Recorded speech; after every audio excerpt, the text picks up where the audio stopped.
জামালপুর বিখ্যাত মিল্লি পাক চলতেছে এখানে। জামালপুর বিখ্যাত মিল্লি আটা দিয়ে তৈরি করা হচ্ছে।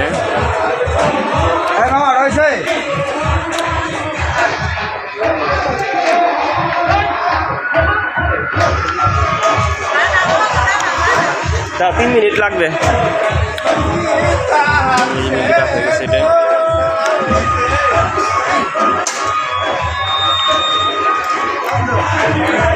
পানিতে আস্তে আস্তে আটা দিয়ে পানিটাকে গাঢ় করতেছে।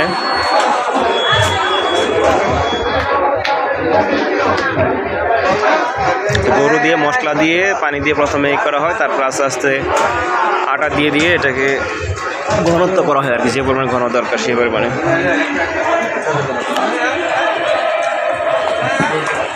আটা দিতেছে,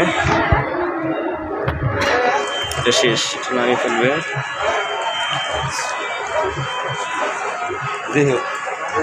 আসতে যান সাবধান।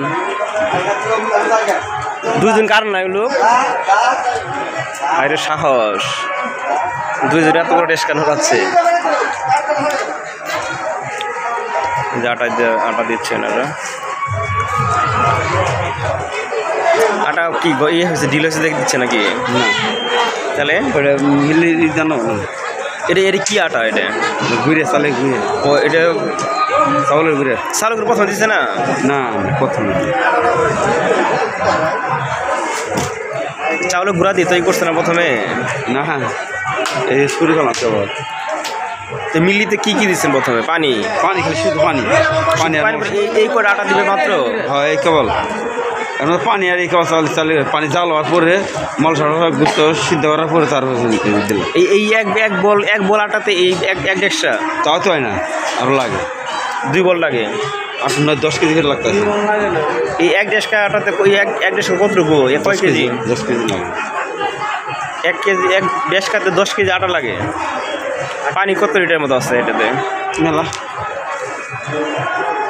36 কিলো। এটা কত 36 কেজি নাকি? 36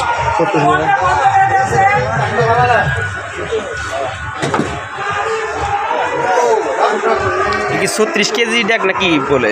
হ্যাঁ 36 ডেক বলে। 36 ডেক 32 এটা 32 ডেক। 32 ডেক একটাতে 10 কেজি আটা লাগে না? 200 মানুষ খান আছে।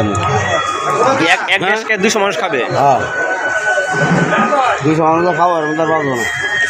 ওই মাংস কয় কেজি গেছে এক ডেস্কাতে? মাংস আগে হিসেবে প্রতি ডেস্কায় 20 কেজি। এক ডেস্কায় 20 কেজি মাংস, 10 কেজি আটা আর আদার্স মশলা। পানি কয় কেজি? পানি 1.5 বোঝাই করে দেবো, জাল দিতে থাকবো। পানি ফুল ডেক আর কি? পানি মানে প্রথমে ফুল ডেক পানি দেওয়া হয়, তারপর 4 আঙ্গুল পানি কমলে তখন আপনি আটা দেওয়া হয়। কারণ প্রথমে মাংসটা কষাই নিয়ে আটা করে পানির সাথে হয় আগে, মাংস পানি পরে এরপর আটা দিয়ে মিক্স করে ফেলা হয়। এটা আমাদের জামালপুর বিখ্যাত মিল্লি, অনেক সুস্বাদু মিল্লি। আসলে মিল্লিটা খুব মিস করি, মিল্লিটা খুব ভালো লাগে অনেক।